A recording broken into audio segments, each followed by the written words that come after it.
नमस्कार. आजची रेसिपी आहे टमॅटोची चटणी. एकदम सोपी.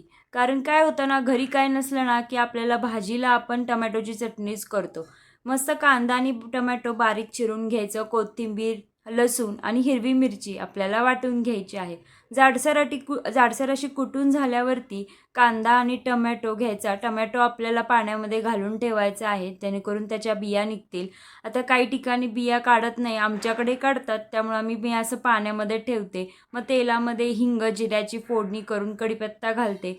यामध्ये मग मी कांदा परतून घेतला. कांदा असा मस्त छान लालसर होईपर्यंत परतून करपवला त्याला. आणि मग यामध्ये जे आपण वाटण वाटलेलं ते टाकलं. हळद, लाल मिरची पावडर घातली आणि टमॅटो घालून मस्त साखर आणि चवीपुरतं मीठ घातलं. साखर थोडीशी जास्त घातली कारण गोड चटणी आवडते. तुम्ही सुद्धा नक्की एकदा रेसिपी ट्राय करा. कशी वाटली ते कमेंट्समध्ये सांगा. पुन्हा भेटू.